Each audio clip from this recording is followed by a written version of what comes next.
Olá, seja bem-vindo a mais uma aula de língua portuguesa. Na aula de hoje faremos uma revisão sobre o assunto pontuação. Acompanhe. A pontuação na linguagem funciona como uma espécie de sinalização, guiando e organizando o texto a ser lido. Tente pensar como se organiza um trânsito. O trânsito, ele possui placas, sinais, desenhos nas pistas. Os carros possuem iluminações, sinais específicos para serem seguidos para a organização do trânsito e a locomoção de toda e qualquer pessoa. A sinalização para o trânsito está como a pontuação para a linguagem. A pontuação serve como forma de sinalizar o texto, indicando os momentos de pausa, de finalização das ideias, de expressão de determinadas situações e emoções. Podemos entender a pontuação de duas maneiras, através da acepção larga e a acepção restrita.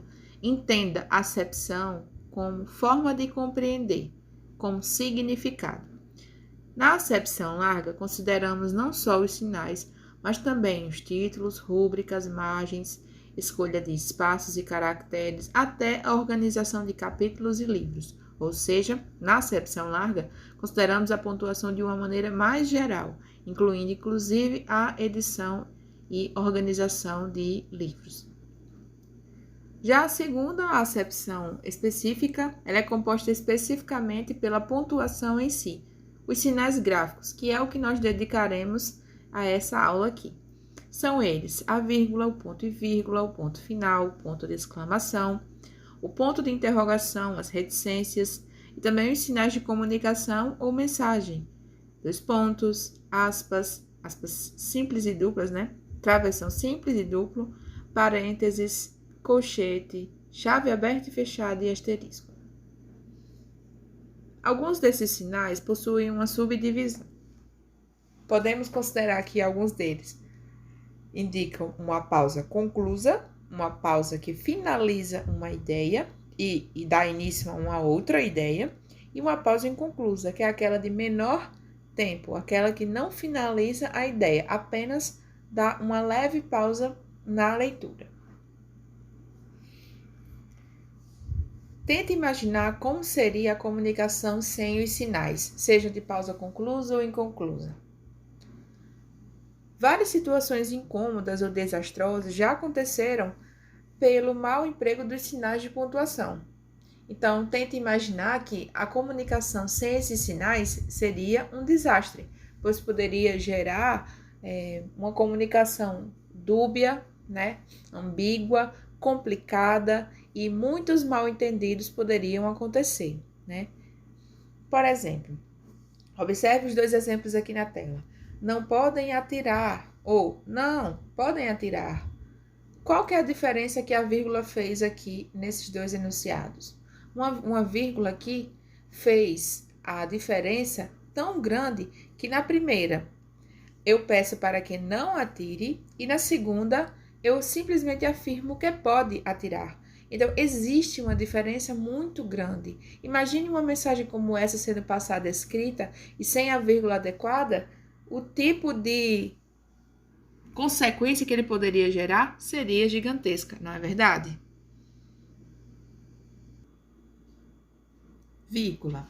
A vírgula representa uma pausa mínima na fala.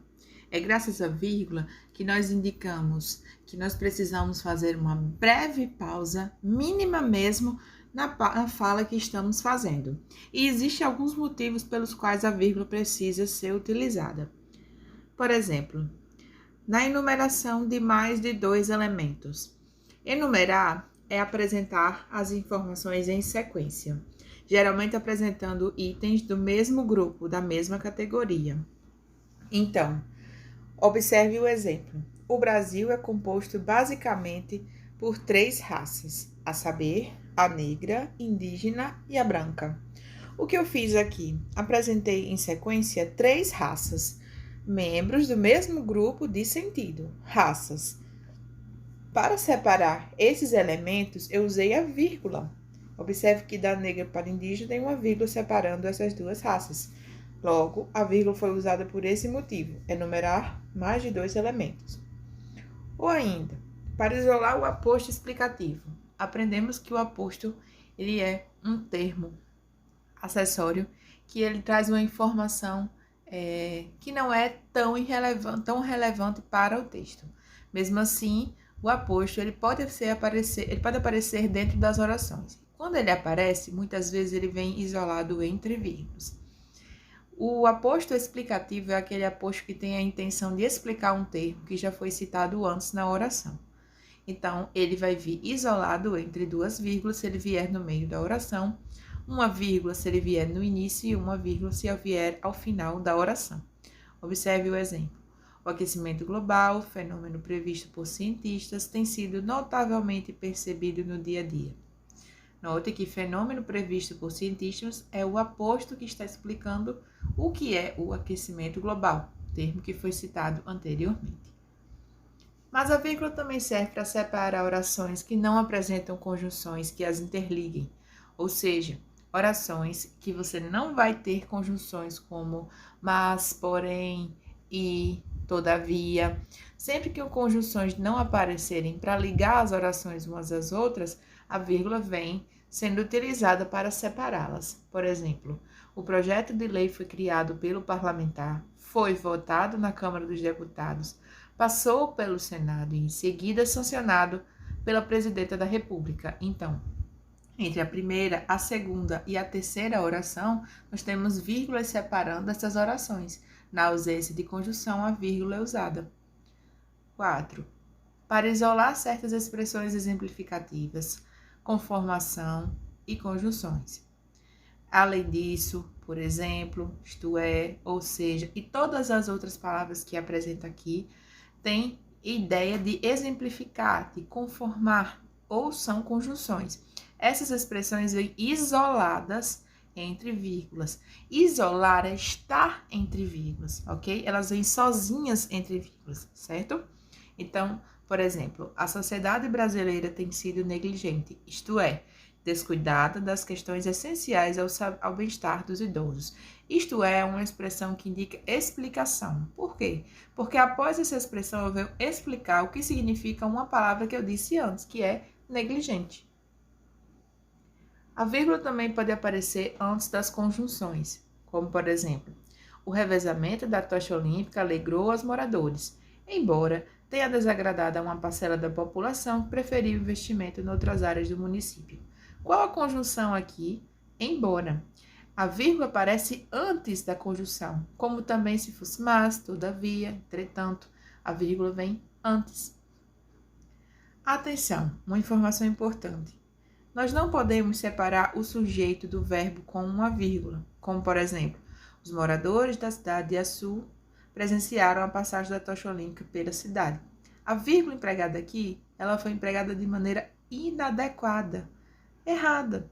Por quê? Os moradores da cidade de Açu são o sujeito e presenciaram é o verbo. Essa vírgula não pode existir entre o sujeito e o verbo. Por quê? Porque é uma pausa desnecessária.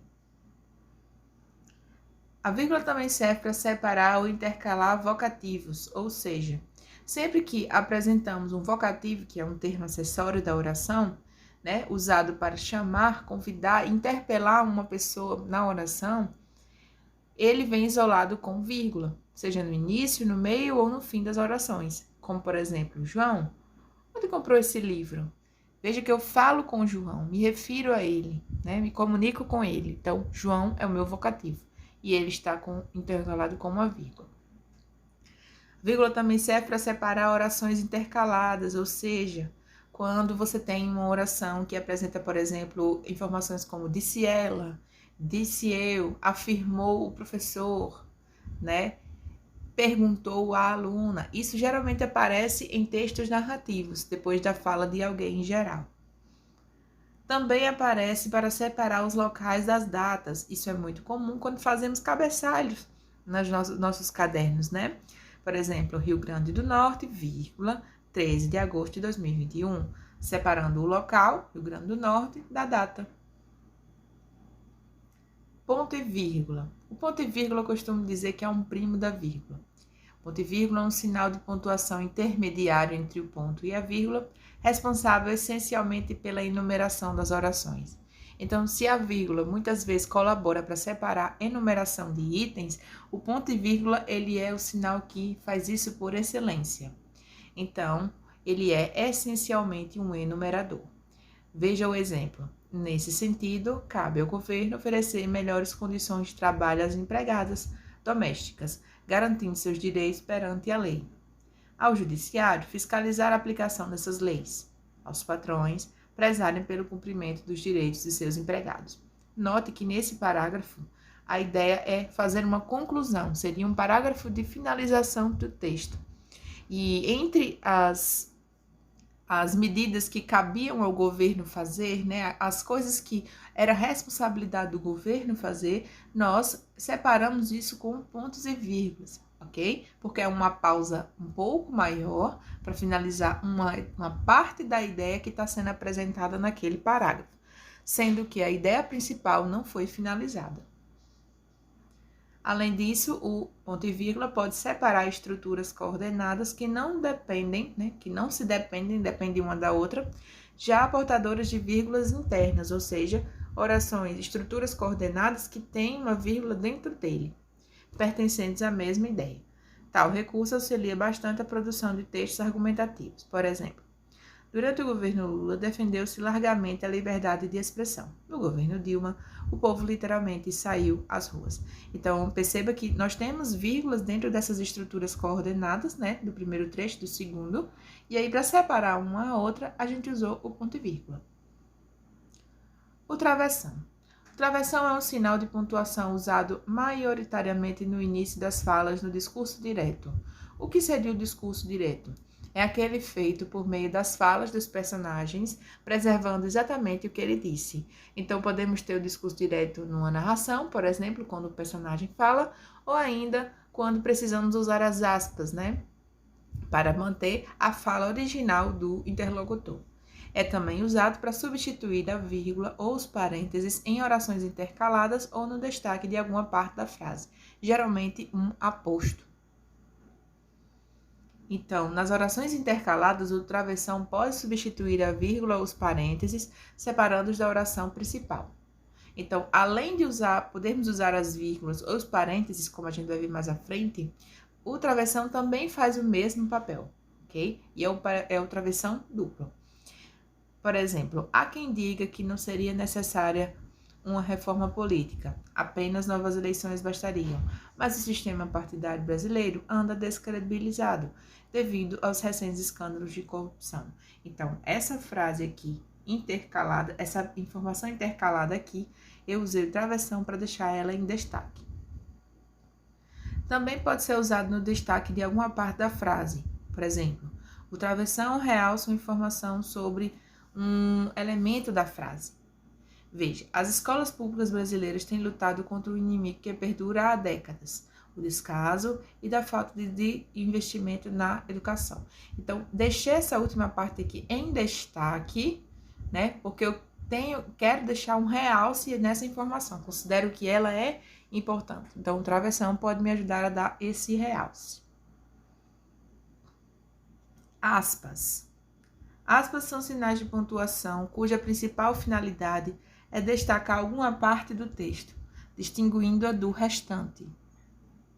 Por exemplo, ela serve para abrir e fechar citações. As citações são o discurso direto que eu citei há pouco, né? Quando alguém fala uma frase, um trecho que a gente acha interessante, importante e vai combinar com o nosso texto, nós podemos dar destaque a ele com as aspas. Por exemplo, conforme afirmava Platão, uma vida não questionada não merece ser vivida. Então, o que está entre aspas aqui é uma fala que Platão falou e eu preservei, mantive, copiei exatamente como ele disse. Também posso usar as aspas quando há palavras ou expressões populares, gírias, neologismos ou arcaísmos. Por exemplo, a população ficou abobada com a notícia de que haveriam mais aumentos nas contas de luz para o semestre seguinte.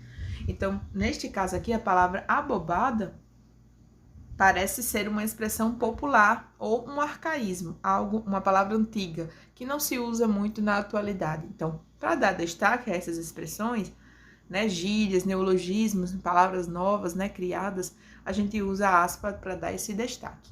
Não podemos usar as aspas, no entanto, para qualquer palavra que a gente ache interessante. A gente tem que saber usar os momentos corretos, que são nesses aqui.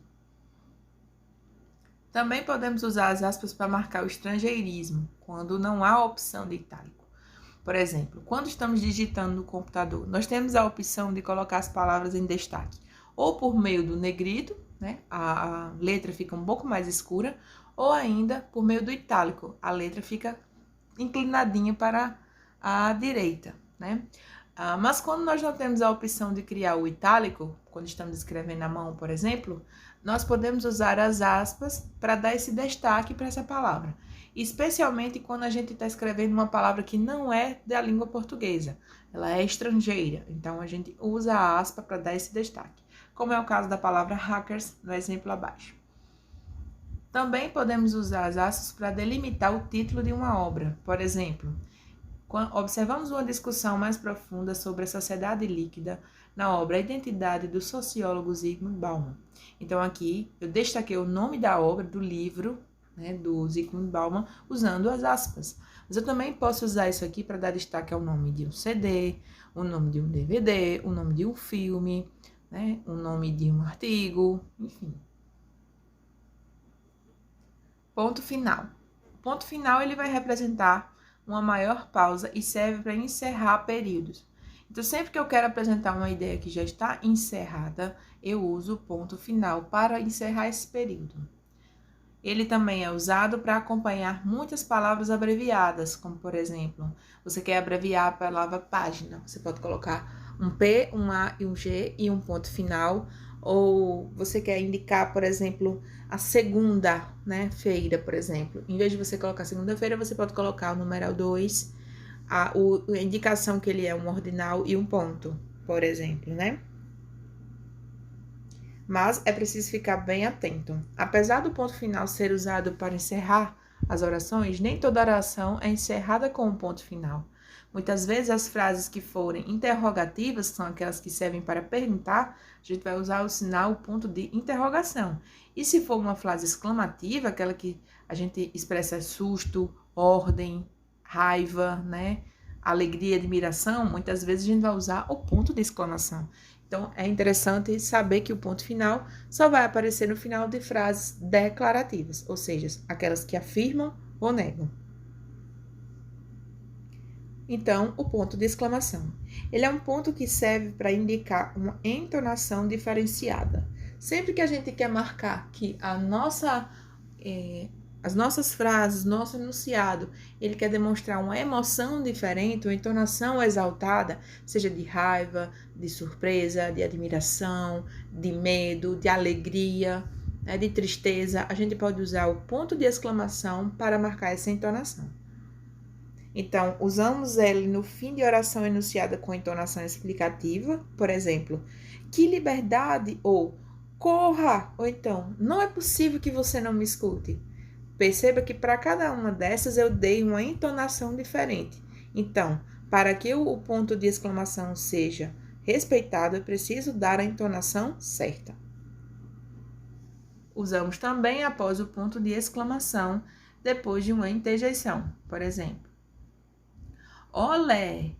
Exclamei ao ver o jogador driblar os adversários. Então, olé é uma expressão que é muito usada nos estádios de futebol, quando um jogador dribla uns aos outros em sequência. Então, o ponto de exclamação aqui foi usado após uma interjeição, que é olé, que é de alegria, de admiração, né? Ou, lembrei o que eu queria dizer. É uma expressão que indica o quê? Memória, a gente acabou de se lembrar, né, de algo. Então, isso é uma interjeição. A gente usa o ponto de exclamação nesse caso também. O ponto de interrogação. Ele é um sinal de pontuação que serve para marcar a entonação de pergunta. Incerteza real ou fingida, no caso de uma pergunta retórica. Então, para perguntas diretas, que é aquelas em que a pergunta está clara, está evidente, não precisamos ler o contexto, nós fazemos uso do ponto de interrogação no final da frase. Por exemplo, por acaso você esqueceu alguma coisa? Interrogação aqui deve ser usada. Mas, nas perguntas indiretas, o ponto de interrogação não é usado. A pergunta indireta é aquela que fica dentro da oração e não é necessário que o ponto apareça. Por exemplo, gostaria de saber se você esqueceu alguma coisa. Perceba que a minha entonação não é uma entonação de pergunta, como se fosse assim. Gostaria de saber se você esqueceu alguma coisa? Então, ficaria até estranho de pronunciar dessa forma, porque a interrogação não aparece aqui, ok? Então, resumindo, perguntas diretas usa a interrogação, perguntas indiretas não usa. Reticências. As reticências denotam uma interrupção ou incompletude no pensamento, ou porque se quer deixar em suspenso, ou porque o interlocutor toma a palavra ou hesitação em falar. As reticências, por exemplo, na interrupção de ideias. Quando, numa narração, um dos casos em que as reticências podem ser usadas acontece quando o personagem começa a falar sobre uma ideia e a interrompe. Então, enquanto você está desenvolvendo o pensamento, está falando, está escrevendo, de repente você interrompe o seu pensamento. Você usa as reticências para indicar que você interrompeu e vai iniciar um novo raciocínio. Por exemplo, quanto às tarefas, fico cansado só de pensar em tudo que preciso fazer. Talvez amanhã me organizo mais. Perceba que eu fui fazendo pequenas pausas enquanto falava, mostrando um tom de hesitação, né? De sensação de que não está completo o meu raciocínio. Então, é para isso que a reticência serve. As reticências nas indecisões. Além de demonstrar hesitação, também pode demonstrar indecisão, quando o indivíduo não tem certeza sobre o que está falando. Por exemplo, não sei se devo aceitar o convite. Quero ir, mas tenho meus receios. Então, perceba que ele não tem certeza não só no que fala, mas também na maneira como enuncia, como fala, né? Então, a reticência pode ser usada neste caso também, para indicar timidez, para indicar dúvida ou somente a indecisão. Também pode ser usada na transmissão de sentimentos. Muitas vezes, quando a gente quer expressar sentimentos que são facilmente perceptíveis na língua falada, tipo emoção, alegria ou tristeza, na língua oral nem sempre, né? Então, por exemplo, tanto fiz por ele, sem ajuda, sozinha, consegui. Então, nesse caso, para expressar esse sentimento de esforço, de sensação de vitória, né, de satisfação, eu usei as reticências. Também serve nas omissões. Por exemplo, as reticências também costumam ser usadas quando a intenção do discurso é fazer com que o leitor imagine o desenrolar de uma ideia iniciada pelo narrador. Então, quando você começa a falar, mas você corta o seu raciocínio no meio, não sendo por uma interrupção, mas porque você acha que o seu interlocutor, a pessoa com quem você está conversando, para quem você está escrevendo, tem noção do que você já vai falar e você para, a reticência serve para isso. A reticência serve para indicar, né, pressupondo, imaginando que o meu leitor já sabe o que eu vou falar na sequência.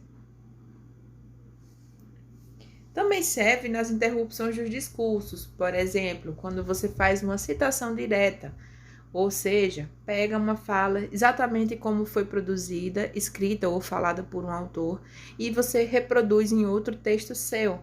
E aí você não quer colocar a citação inteira, você pode recortar essa oração, colocar as reticências entre parênteses ou entre colchetes, que são sinais que a gente vai ver já já, e continua a partir da parte que você quer que apareça.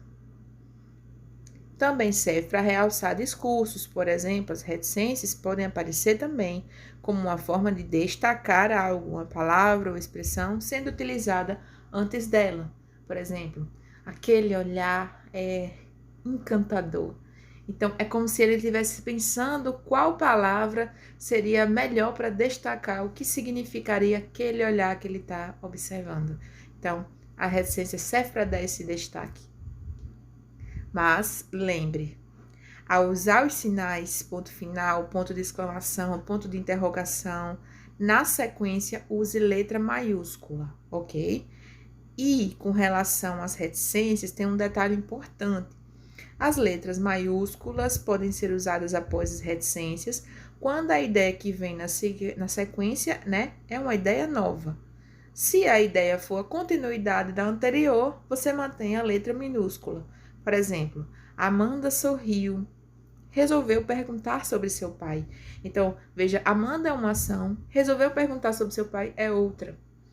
Agora, Amanda sorriu, perguntou sobre seu pai, parece uma continuidade das ações de Amanda. Então, na primeira, depois a reticência R maiúsculo, na segunda, após a reticência P minúsculo. 2 pontos. Ele é utilizado para citar a fala de alguém, iniciar uma enumeração e introduzir um esclarecimento ou explicação. Ele pode anteceder uma citação ou fala de alguém, como por exemplo, sobre o ato de ensinar, Paulo Freire disse: ensinar não é transferir conhecimento, mas criar as possibilidades para sua própria produção ou sua construção. Note que eu coloquei os 2 pontos antes da citação. Isso é comum de acontecer, tanto na narração quanto em textos científicos, como o artigo de opinião. Também pode ser usado para iniciar uma enumeração. Depois que você vai começar a enumerar, após os 2 pontos, você começa a enumeração. Por exemplo, mamãe foi ao supermercado e comprou 2 pontos. Agora você começa a enumerar 2 pacotes de arroz, 1 quilo de feijão, 2 quilos de frango a passarinho. Então, enumerar aqui é citar mais de 2 elementos da mesma categoria. E você faz isso após os 2 pontos. Também serve para introduzir um esclarecimento ou explicação a respeito de algo já mencionado anteriormente. Por exemplo, ela conquistou tudo o que desejava, sua realização pessoal. Então, nesse caso aqui, o que a gente vai ter é um aposto. Sua realização pessoal é um aposto. Ele vem após os 2 pontos, vem isolado após os 2 pontos. O aposto, ele tanto pode estar isolado entre vírgulas, parênteses, travessão e também após os 2 pontos. Também serve para introduzir um exemplo, uma observação, uma nota ou informação importante. Por exemplo, observação, 2 pontos. O ponto de interrogação pode indicar surpresa. Então, após a observação, ou após a palavra exemplo, ou após a palavra nota, né? Sempre que você vai dar uma informação importante a mais em destaque, você pode colocar os 2 pontos para esse destaque. Parênteses. Os parênteses são sinais de pontuação que marcam um momento intercalado no texto, onde há acréscimo de informação acessória. Então, sempre que você vai dar uma informação que é acessória, ou seja, na oração seria um termo acessório, né? Um aposto, né? Um vocativo e tudo mais, os parênteses podem ser utilizados, mas em especial junto ao aposto. Os parênteses podem ser utilizados na introdução de explicações, comentários, considerações e reflexões sobre algo que foi mencionado antes, como, por exemplo, existem 2 tipos de orações coordenadas, as sindéticas, ligadas através de conjunção, e as assindéticas, ligadas através de vírgula. Note que o comentário, a explicação sobre sindética e assindética estão entre parênteses. Então, os parênteses servem para essa informação acessória. Também pode ser usado na separação de orações intercaladas com verbos declarativos, principalmente quando são curtas. Note aqui o exemplo. Há quem o faça, mas não o aconselha, por isso não o farei. Então, além de usar a vírgula, o travessão, para fazer esse destaque aqui dessas orações intercaladas, o parênteses também pode ser utilizado.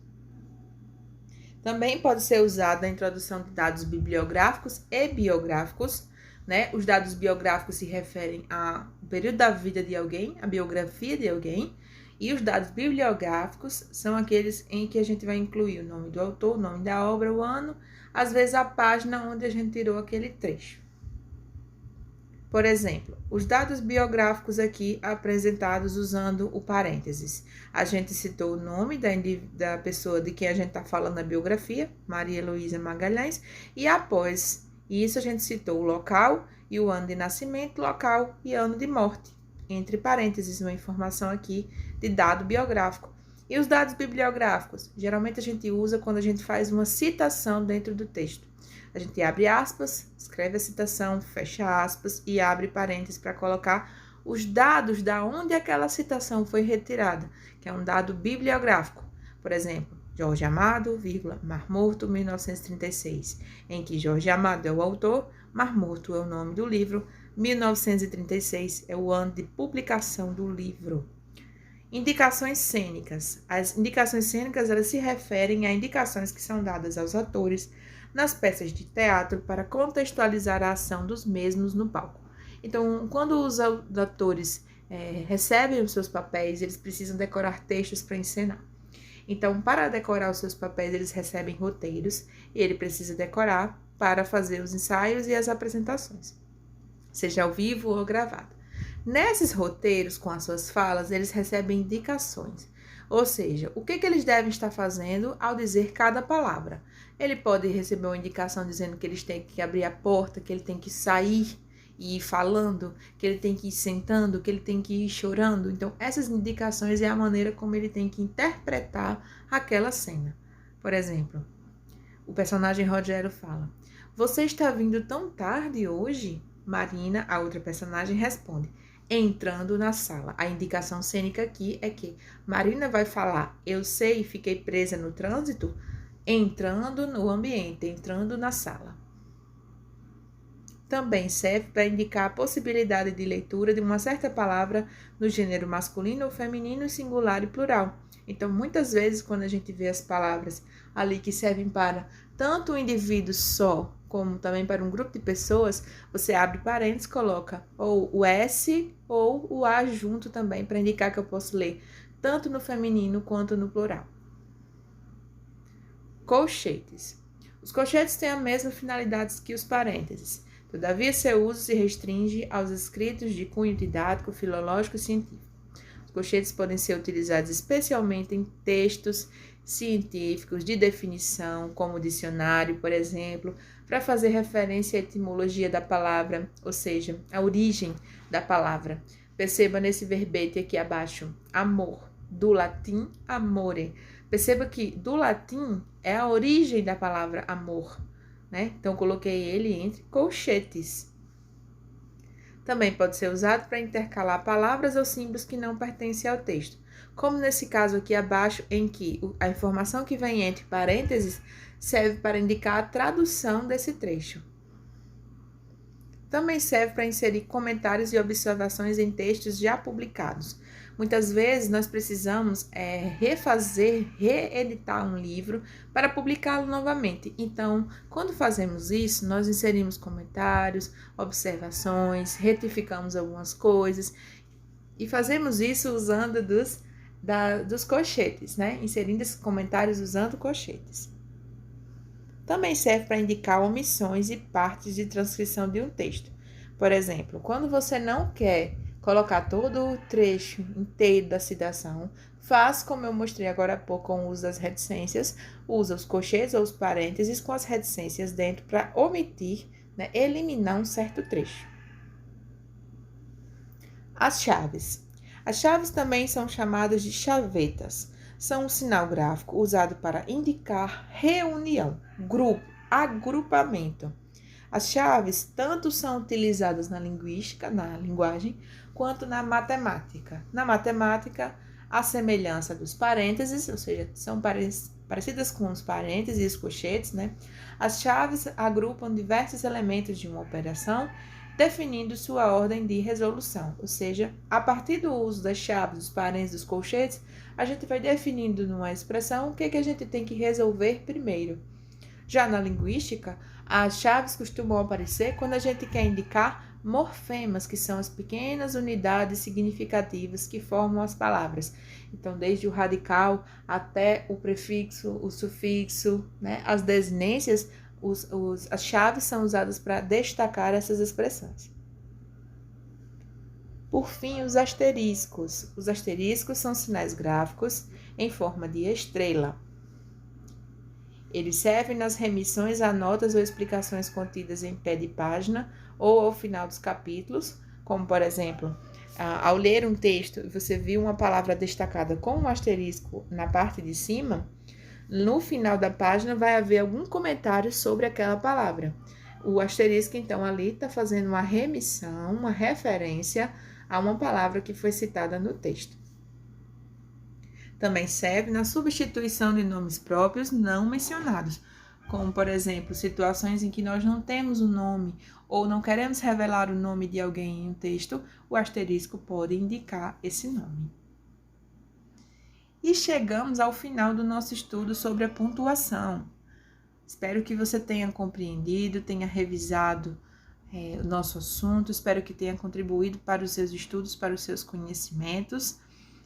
Vocês já fizeram algumas atividades a esse respeito, então espero que tenha colaborado com essa revisão.